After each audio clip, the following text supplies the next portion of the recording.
Bismillahirrahmanirrahim. Assalamu alaikum. Welcome again to my channel English Grammar Fun and a very warm welcome to my class. I'm super excited to have you all again at my channel.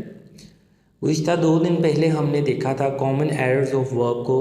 उसी बात को आगे लेके चलेंगे कि रोज़मर्रा ज़िंदगी में जब हम वर्ब का इस्तेमाल करते हैं तो उसमें कुछ गलतियां कर बैठते हैं जिससे कन्फ्यूजन क्रिएट होती है। उसी बात को आगे लेके चलेंगे। मैंने ख़ास तौर पे प्रेजेंट टेंसेस के बारे में बताया था, कैसे कन्फ्यूजन क्रिएट होती है और कैसे हम उससे बच सकते हैं। उसी बात को आगे लेके चलेंगे। तो आज ख़ास तौर पे हम पास्ट टेंसेस के बारे में जानेंगे, लेकिन क्योंकि प्रेजेंट के साथ हमने कनेक्शन बनाना है तो मैं आज आपको डिफरेंस बताऊंगा प्रेजेंट इंडेफिनिट टेंस और प्रेजेंट कंटिन्यूस टेंस में। बच्चे अक्सर कंफ्यूज नज़र आते हैं, इन दोनों में ओवरलैपिंग कर देते हैं। तो प्रेजेंट इंडेफिनिट टेंस का इस्तेमाल हम तब करते हैं जब हमने कोई परमानेंट सिचुएशन बतानी हो। जैसे मैं कहूँ आई वर्क देयर, मैं वहाँ काम करता हूँ, ये शो करता है कि मैं वहाँ परमानेंट एम्प्लॉई हूँ। लेकिन अगर मैंने कहना हो I am working there right now, मैं इस वक्त वहाँ काम कर रहा हूँ, ये मेरा टेम्परेरी एक्शन का इजहार कर रहा है। यानी इसका मतलब ये कि हो सकता है कि आने वाले वक्त में मैं वहाँ काम ना करूँ। प्रेजेंट इंडेफिनिट टेंस का इस्तेमाल हमने परमानेंट सिचुएशन, जबकि कंटिन्यूस टेंस का इस्तेमाल हमने टेम्परेरी सिचुएशन में करना है। आगे आज हम देखेंगे कन्फ्यूजिंग पास्ट टेंसेस के बारे में। जब स्टूडेंट मिक्स कर देते हैं पास्ट टेंसेस को, ये कॉमन एरर पाया जाता है। तो सबसे पहले हम ये जानेंगे कि कौन सा टेंस हम क्यों इस्तेमाल करते हैं। सिंपल पास्ट की अगर हम बात करते हैं तो ये किसी ऐसे एक्शन के बारे में बताता है जो कि हमने पास्ट में, माजी में, गुजरे हुए वक्त में काम मुकम्मल किया हो। जैसे आई वेंट देयर, मैं वहाँ गया। तो सिंपली आपने यहाँ सेकंड फॉर्म ऑफ वर्ब का इस्तेमाल करना है। और अगर आपने नेगेटिव या इंट्रोगेटिव बनाना है तो डिड हेल्पिंग वर्ब है पास्ट टेंस का, उसके बाद फर्स्ट फॉर्म ऑफ वर्ब का इस्तेमाल करेंगे। अगर हम बात करते हैं पास्ट कंटिन्यूस टेंस की, तो ये किसी ऐसे एक्शन की बात करता है जो कि पास्ट में हुआ होता है, लेकिन जो कंप्लीट हो गया है, मुकम्मल हो गया है, ओवर हो गया है, लेकिन ये माजी में जारी रहा। जैसे आई वॉज गोइंग देयर, मैं वहाँ जा रहा था। आई वॉज वर्किंग देयर, तो इसमें सिंपली आपने वॉज या वर्क के बाद फर्स्ट फॉर्म ऑफ वर्ब के साथ आईएनजी का इजाफा करना है। जबकि सिंपल पास्ट में हमने simple second form of verb का इस्तेमाल किया सादा फिक्रों में, और मनफी असफालिया में डिड के बाद हमने फर्स्ट फॉर्म ऑफ वर्ब का इस्तेमाल किया।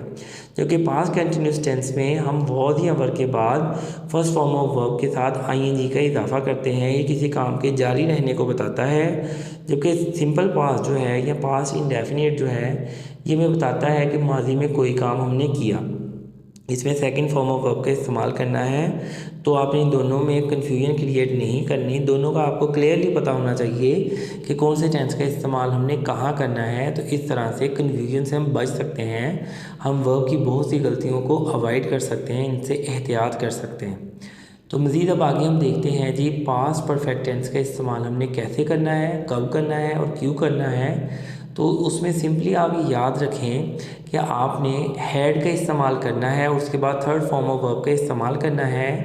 पास्ट परफेक्ट का इस्तेमाल हम कब करते हैं, जब एक्शन जो होता है वो माजी में किसी ख़ास वक्त में मुकम्मल किया गया हो, तो तब हम पास्ट परफेक्ट टेंस का इस्तेमाल करते हैं। इसमें सिंपली तमाम सब्जेक्ट्स के साथ हम हैड के बाद थर्ड फॉर्म ऑफ वर्ब का इस्तेमाल करते हैं। अगर हम बात करते हैं पास्ट परफेक्ट कंटिन्यूस टेंस की, तो ये किसी ऑन गोइंग एक्शन की बात करता है माजी में, जो कि सीज्ड, रुक गया, विदाउट कंप्लीशन, किसी मुकम्मल हुए बगैर। I had been going there, मैं वहाँ जाता रहा था।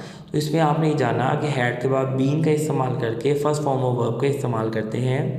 यहाँ एक इंटरेस्टिंग पॉइंट ये है कि पास्ट कंटिन्यूस टेंस और पास्ट परफेक्ट कंटिन्यूस टेंस में डिफरेंस ये है कि कंटिन्यूस टेंस जो है सिंपली किसी काम के जारी रहने को बताता है, जबकि परफेक्ट कंटिन्यूस टेंस जो है किसी काम के जारी रहने को भी बताता है, लेकिन साथ ही साथ उसमें वक्त का जिक्र भी होता है। इसमें हम सिंस या फॉर का इस्तेमाल करते हैं। इसमें हैड के बाद, बीइंग के बाद, फर्स्ट फॉर्म ऑफ वर्ब के बाद आईएनजी का हम इजाफा करते हैं। तो अगर आपको तमाम टेंसेस के बारे में क्लैरिटी होगी तो हम वर्ब की बहुत सारी कन्फ्यूजन से बच सकते हैं, अवॉइड कर सकते हैं और इनको इफ़ेक्टिव वे में इस्तेमाल कर सकते हैं। जैसा कि मैंने आपको बताया कि मैं आपको डिफरेंस बता रहा हूँ कंटिन्यूस टेंस में और परफेक्ट कंटिन्यूस टेंस में। तो आप सिंपली याद रखें कि अगर किसी काम के जारी रहने की बात करनी है तो वो कंटिन्यूस टेंस है। जैसे आई वॉज टीचिंग, मैं पढ़ा रहा था। लेकिन अगर मैं कहूँ I had been teaching there since 2014, तो इसमें सिंस जो है ये वक्त के ज़िक्र को बता रहा है, जबकि टीचिंग जो है ये काम के जारी रहने को बता रहा है। तो आपने इन तमाम टेंसेस की क्लैरिटी हासिल करनी है, तो आप वर्ब की गलती से बच सकते हैं, एरर से बच सकते हैं। अगर आप फर्स्ट टाइम मेरे चैनल को वॉच कर रहे हैं, मेरी वीडियो को वॉच कर रहे हैं, तो काइंडली मेरे चैनल को सब्सक्राइब करें, बेल आइकन को प्रेस करें, लाइक करें, कमेंट्स में फीडबैक दें, दोस्तों में, फ्रेंड्स और फैमिली में शेयर करें। इल्म सीखते रहें, सिखाते रहें और मेरे प्रीवियस लेक्चर्स को भी विज़िट करें ताकि इंग्लिश लैंग्वेज को समझने में आपकी मदद की जा सके और आपकी ज़िंदगी में फ्लुएंसी आ सके, कॉन्फिडेंस बिल्ड हो सके।